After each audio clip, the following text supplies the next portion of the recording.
Bonjour peuple ivoirien, c'est le prophète Diomélie. Je reviens après quelques temps d'absence dû à un travail que Dieu m'avait donné d'effectuer. Le travail étant terminé, je reviens auprès de vous pour partager encore les choses concernant le conseil de Dieu. Alors, je veux encourager le peuple ivoirien qui de plus en plus est oppressé, de plus en plus opprimé, privé de ses droits. Mais je suis en train de vous dire qu'une lecture biblique me paraît aujourd'hui fondamentale pour établir que les choses qui sont passées sont les choses qui se répètent. La Bible dit qu'il n'y a rien de nouveau sous le soleil. Tout ce qui a été, c'est ce qui sera. Donc le roi Salomon qui dit ces choses, il est éclairé parce que nous ne faisons que reproduire des circonstances que des personnes avant nous ont vécues. C'est pourquoi souvent vous avez l'impression d'un déjà vécu par rapport à certains événements de votre quotidien. Je veux dire aux Ivoiriens, Israël était en captivité en Égypte et pendant qu'on opprimait Israël, c'est alors que Israël se multipliait. Et donc, laissez aujourd'hui les choses se faire parce que c'est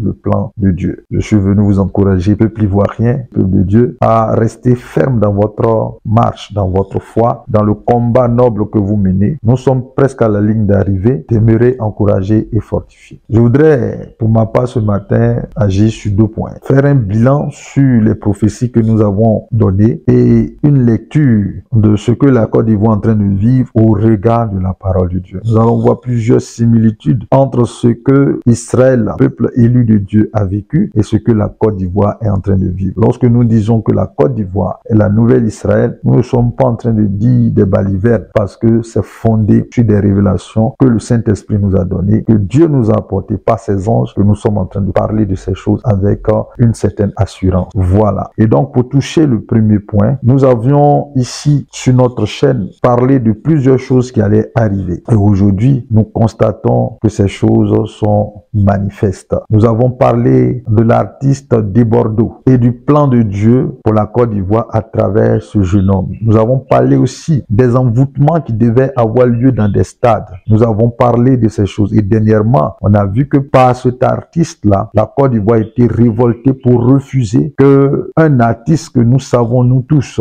être aussi dans certaines pratiques, vienne encore en Côte d'Ivoire pour faire certaines choses. Nous avons dit que la plupart des stades ont été consacrés à des entités divinatoires. Et je bénis Dieu parce que ici en Côte d'Ivoire, il y a effectivement des prophètes. Et à la date du dimanche 5, nous avons vu que un des pasteurs qui est aussi prophète a fait un mouvement au niveau du stade Félix Houphouët-Boigny, chose que j'ai appréciée et je bénis Dieu pour cela parce qu'il faut sanctifier ces endroits qui sont des lieux de rassemblement de masse. Je veux dire que ces choses sont arrivées. Nous avons aussi parlé sur cette chaîne de terroristes et nous avons vu qu'après cette prophétie, le concept de terreau est arrivé et on a vu aussi beaucoup de choses qui se produisaient. On a aussi parlé donc d'un songe que j'avais vu sur des Libanais et ces derniers jours, on voit aussi des scandales qui sont en train de clabousser donc cette communauté. Je veux dire que Dieu est en train de travailler en Côte d'Ivoire. Je ne vais pas m'éterniser sur cela. Ceci étant, j'en viens à présent à la lecture biblique des événements qui se produisent en ce moment dans notre pays. Je veux, au regard des Écritures, éclairer tous ceux qui sont encore sceptiques concernant la dimension spirituelle de la Côte d'Ivoire, afin que vous compreniez que la Côte d'Ivoire a sa vie inscrite dans chaque ligne de la Bible. Alors, premièrement, lorsque le président Oufé décède, il y a une lutte de succession qui se met en place. Dieu m'a permis de faire le rapport entre ce que nous vivons aujourd'hui en Côte d'Ivoire et ce qu'Israël a vécu dans les temps anciens. Lorsque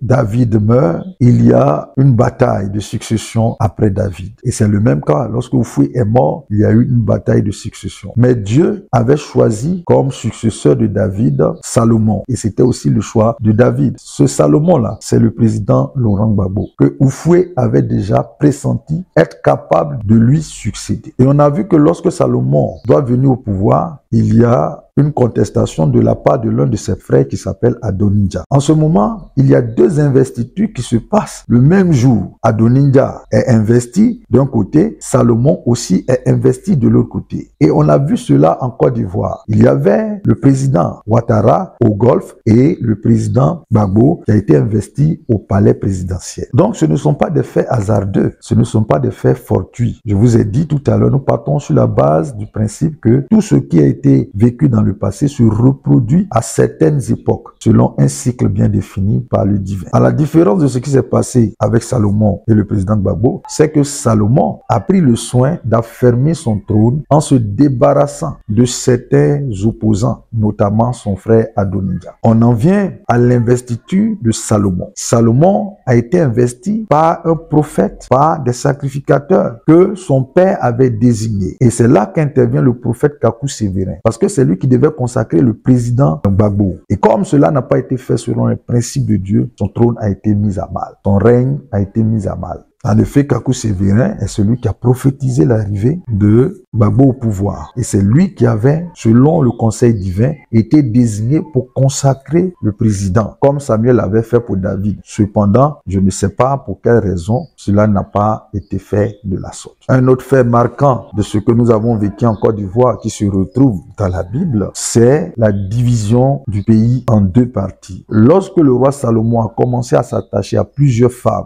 donc à leurs idoles, Dieu a envoyé un prophète pour proclamer que son royaume sera déchiré et que l'autre partie allait revenir à son serviteur. Et c'est alors que nous avons vu la Côte d'Ivoire coupée en deux, où il y avait un gouvernement au nord et où il y avait un gouvernement au sud. Ces choses-là, nous les avons vécues et Dieu nous a donné de pouvoir voir leurs traces dans la parole de Dieu. Par la suite, un idolâtre qui est Jéroboam va monter sur le trône et va faire pécher le peuple de Dieu. Alors, dans ce contexte d'idolâtrie, Dieu m'enlève sur Jéroboam qui est installé, mais il m'amène maintenant pour voir la suite avec le régime d'Akab et de Jézabel. Jézabel, une femme qui est idolâtre, entraîne le roi d'Israël donc dans cette idolâtrie. Il est deux, commettre des abominations dans la nation. Et c'est alors qu'apparaît aussi le prophète Élie. Donc ici, Jézabel et Akab, vous comprenez ce que je veux dire. Alors à cette époque, Jézabel fait tuer les prophètes de Dieu et elle entretient des prophètes idolâtres. Regardez en Côte d'Ivoire, ce qui se passe, c'est que on fait venir des sacrificateurs, des faux prophètes, des francs-maçons, et ce sont ceux-là qui imposent leur régime. Mais à côté, Dieu fait émerger une voix prophétique en la personne d'Élie. Et Élie ici, c'est une voix de ceux qui dénoncent les pratiques d'Akab et de Jézabel. Nous comprenons dès lors que le prophète dont je parle ici en Côte d'Ivoire est incarné par le prophète Élie Pada. Parce que lorsque nous regardons d'un œil prophétique la situation, le prophète Élie Pada, comme Élie, a été obligé d'aller en exil. Le ciel est fermé en ce moment sur le pays parce qu'il ne pleut pas. Il ne pleut pas. Vous comprenez? Donc tout ce que je dis a un fondement biblique parce que Dieu m'a dit que la Côte d'Ivoire a une portion dans les Écritures. Alors je fais une lecture pour le peuple ivoirien pour que vous sachiez que votre pays n'est pas n'importe quel pays. C'est un pays élu de Dieu. C'est une nation élue de Dieu. Nous l'avons souvent dit ici. Il y a ce moment donc l'exil du prophète Élie. Mais quand le temps de Dieu s'accomplit, Élie revient. Et une des choses qui se produit, c'est un réveil. C'est un réveil. Élie, qui est un esprit, revient et on voit désormais les prophètes se manifester dans la nation. Je veux dire, le signe que Dieu nous donne, c'est que lorsque le prophète Élie Pada va rentrer en Côte d'Ivoire, le ciel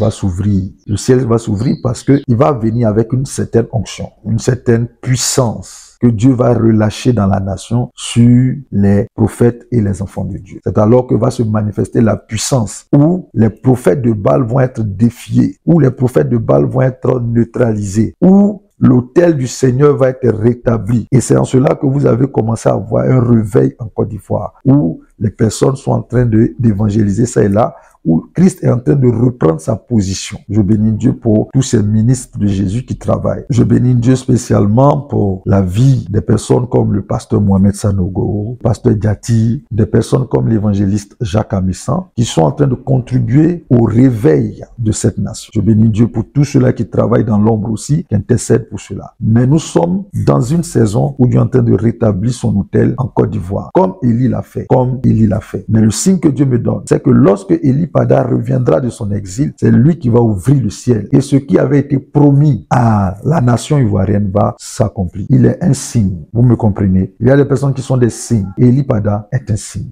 Et on a vu que Élie, c'est lui qui a prophétisé la destruction d'Akab, la destruction de Jézabel. C'est lui qui a prophétisé ces choses-là. Mais ce n'est pas devant lui que la chose s'est réalisée. Ce n'est pas par ses mains que la chose s'est réalisée. C'est par les mains de Jéhu que la chose s'est réalisée. Jéhu était militaire. C'est alors que nous avons annoncé qu'il y aura un régime militaire qui va venir avant que les choses ne se stabilisent. Il y aura une transition militaire. Nous l'avons déjà dit sur nos réseaux. Donc, c'est par Jéhu, ceux qui connaissent la parole de Dieu, c'est par Jéhu, la main vengeresse de l'Éternel, que Jézabel a été déchue. Alors nous comprenons que les plans de Dieu sont activés. Bien-aimé peuple ivoirien, je vais m'arrêter là concernant donc la lecture spirituelle, mais aussi biblique de ce que nous sommes en train de vivre. J'ai donné des circonstances qui montrent effectivement que la Côte d'Ivoire est dans un processus. Maintenant, quand ces choses vont s'accomplir, Dieu m'a donné la suite, mais je ne vais pas la donner sur les réseaux. J'ai écrit un livre dont j'avais parlé il y a quelque temps, un livre qui s'intitule « Toilettage national ». C'est vraiment un livre prophétique où Dieu répond à tous nos problèmes. Ce livre est la réponse à toutes les interrogations que les Ivoiriens se posent. Dieu savait qu'à un moment donné, on allait museler les personnes pour qu'on ne puisse plus parler librement. Il m'a dit, écris un livre. Et j'ai mis par écrit les révélations concernant la vie spirituelle de la Côte d'Ivoire, passée, présente et future. Alors, je vous invite à découvrir ce livre qui est disponible sur toutes les plateformes d'Amazon. Donc, pour le moment, de façon locale en Côte d'Ivoire, nous n'avons pas ce livre. Nous sommes en train de faire mains et pieds pour que l'ouvrage puisse paraître dans les librairies. Mais en attendant, ceux qui sont en Europe, en Asie, en Amérique, partout sur la terre où est représenté Amazon, vous avez accès au livre au format broché et au format Kindle, c'est-à-dire numérique. Voilà. De quoi parle ce livre? Ce livre parle de toutes ces nations, spécialement de la Côte d'Ivoire, qui vit des cycles de guerre qui se reproduisent. Et chaque fois, les mêmes choses semblent se répéter. Et nous avons posé la question à Dieu de savoir, mais qu'est-ce qui se passe? Et il a donné clairement des réponses. Toutes les questions auxquelles vous êtes confrontés, vous vous êtes posés, Dieu les a inspirées à son serviteur. Je suis un prophète et Dieu m'a parlé. J'ai consigné cela dans le livre. Je ne peux pas tout dire sur les réseaux sociaux à cause de certaines mesures restrictives que l'ennemi a mises en place. Mais je veux dire que tous, nous sommes appelés à comprendre pourquoi la Côte d'Ivoire vit ces choses, comment ces choses-là se sont manifestées, comment elles se sont établies, qu'est-ce que Dieu fait pour que la situation se régularise. Et donc tout ça, ça est dans le livre. Le livre s'intitule « Toilettage national ». Vous n'avez qu'à aller sur Amazon, vous saisissez Guillaume-Élie Gracier, le livre va s'afficher et vous allez pouvoir soit le télécharger en e-book, soit l'acheter au format papier, au format broché. Donc ce livre ne s'adresse pas simplement à la Côte d'Ivoire seule, mais s'adresse à tous les peuples qui aspirent au relèvement après un long moment de déchéance. Et donc, nous avons une image du livre que vous pouvez voir juste sur l'écran.